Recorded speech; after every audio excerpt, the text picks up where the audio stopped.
Bueno, mi nombre es Anthony Gavino López Martínez y el tema del cual les voy a hablar el día de hoy, ¿por qué es tan importante publicar los resultados de una investigación científica?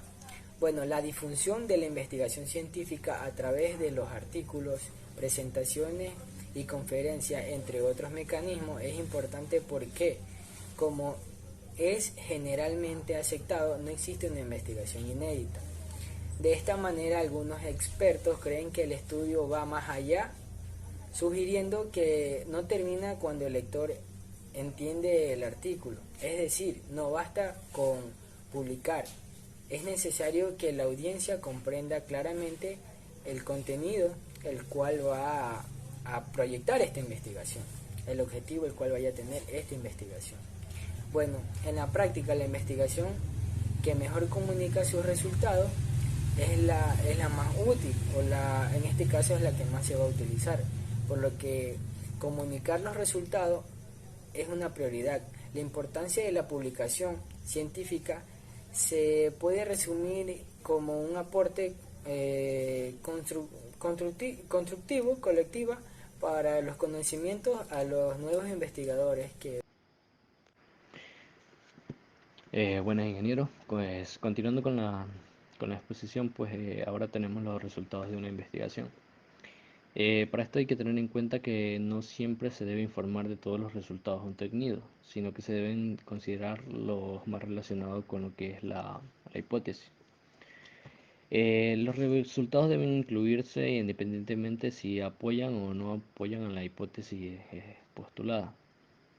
Esto deben incluir tanto grupos experimentales como no experimentales y deben tener en claro los grupos de control. En esto pues también se debe tener en cuenta que para redactar o para dar los resultados de una investigación se debe ser breve y ordenado. También se debe tener en cuenta el tipo de investigación, si es cuantitativa o cualitativa, y de ahí van a depender mucho pues los resultados que se van a tener.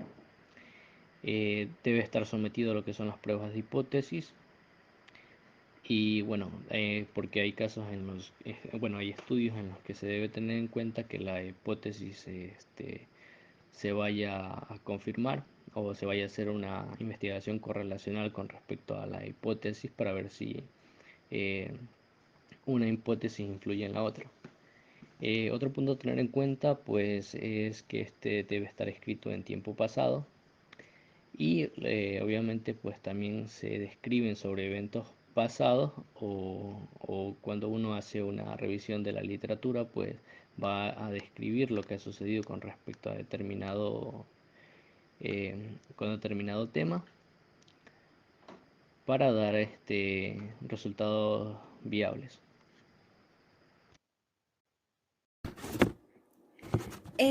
La investigación cuantitativa cuestionarios. La investigación cuantitativa es aquella que hace uso de encuestas. Debemos de tener los resultados registrados en una base de datos organizadas por sujetos. Debemos de explicar de la totalidad de muestras cuántos de ellos han completado la documentación, indicando a partir de ahí iniciaremos nuestro análisis. Los resultados deben describirse de forma perfectamente estructurada. La forma más fácil de comunicar los hallazgos es enmarcándolas en torno a una subpregunta o hipótesis que se formuló antes del estudio. Por lo tanto, los resultados de estas subpreguntas o hipótesis les permitirán responder la pregunta principal de una investigación. Para las subpreguntas se discuten brevemente los resultados asociados con cada pregunta y hay las observaciones según corresponda. Sin embargo, no hay que irnos tan lejos como para responder una pregunta de investigación o sacar conclusiones formales. En relación con las hipótesis. Bien. De las hipótesis podemos decir que es un planteamiento que elabora la investigación a partir de la observación. Esta se da a partir de la realidad que tiene como explicación una teoría. Bien, en relación con las hipótesis, el proceso es el mismo, aunque en este caso se debe indicar si cada hipótesis ha sido probada o refutada en la investigación.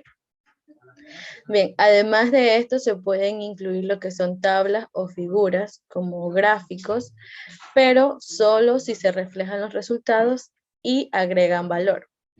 Además de esto, podemos asegurarnos de consultar estas cifras en algún lugar del texto para que los lectores comprendan cómo se relaciona la investigación y de lo que se está tratando. Bueno, también debemos de explicar cada tabla o figura del texto para así facilitarle al lector haciendo tablas o figuras concisas y lógicas.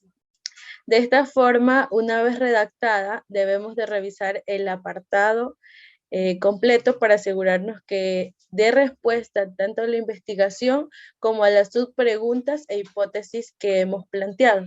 Si los resultados no están relacionados directamente, debemos de eliminarlos o bien introducirlos en el apartado de anexos. Gracias. A continuación, mi compañero. Esquema para la redacción de resultados de una investigación. Podemos decir que los elementos visuales son también importantes para atraer o captar la atención de los lectores a nuestro trabajo de investigación. Para ello contamos con 3 puntos fundamentales. Entre ellos el primero, pues, resultados del procesamiento de datos estadísticos, para lo cual se plantean siempre 3 preguntas para conocer si es necesario o no implementar el uso de tablas, figuras o gráficos.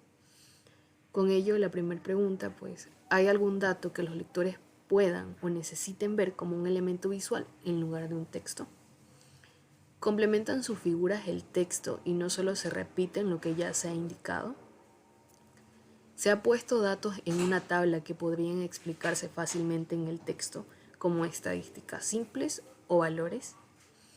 En ellos tenemos el primer ejemplo en cuanto al uso de tablas. Se sitúa en el promedio numérico de respuestas correctas de niños por género, entrenamiento, grado y tipo de prueba. Para ello mostramos una tabla en el cual existe una clasificación de 2 grupos, en el género de niñas y de niños. De allí desprenden cada uno de los demás datos a los cuales se emplean valores respecto a sus grados, el número de niños que ha intervenido en la prueba oral y en la prueba matemática.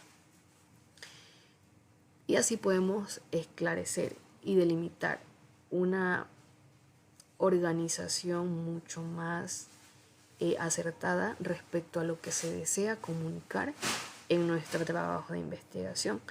Y por ende también, pues, asignar una nota respecto a los autores y el lugar en donde se ha publicado este tipo de estudio. El uso de figuras, según las normas APA, pues indica que una figura es cualquier tipo de ilustración que no sea una tabla. Puede ser también un cuadro, un gráfico, una fotografía, un dibujo u otra forma de representación. Podemos observar un ejemplo de figura en el cual delimita por medio de un diagrama el proceso de organización productiva local de una banana orgánica, pues de un lado desprende los bancos e instituciones financieras, equipos que utiliza y la cosecha para su posterior transporte, la fertilización orgánica, y cada uno de ellos los clasifica por medio de literales. Cada uno de ellos va de la mano, pero cada uno de ellos también cumple con su proceso. Por ejemplo, en el proceso B, pues podemos observar cómo se empieza por el cultivo, luego la precosecha y la pasa de bananas y otros derivados. Y pues en la parte derecha también lo que se utiliza para esta producción. Los datos también los podemos clasificar en forma de barra, en forma de líneas que nos delimitan cuál ha sido la tendencia o el impacto que ha tenido algún tipo de tecnología, o en qué año se han realizado, cuál ha sido su mayor porcentaje. del problema de investigación que se haya delimitado. Como segundo punto tenemos la discusión de los resultados, pues una vez teniendo los resultados obtenidos, se da paso a la interpretación. También se basa en la hipótesis original, pues y aquí podemos comprobar si esa hipótesis se ha cumplido o no. Basado también en los resultados de otros investigadores que se han resumido y discutido en una revisión de la literatura. Pues aquí hablamos del marco teórico. Para poder estudiar a fondo un problema de investigación, pues debemos de valernos de otras investigaciones de otros autores y acordar una similitud en cuanto a las opiniones, o bien refutar nuevas opiniones, nuevas teorías o nuevos pensamientos generados a partir de esas investigaciones. Y como punto 3 y último, pues la explicación de los resultados encontrados. En ellos la consideración de explicaciones alternativas para los distintos fenómenos, y también debemos de obtener una coherencia con cada uno de los puntos que vayamos delimitando para nuestro esquema. Por último, pues ofrece nuevas oportunidades de investigación.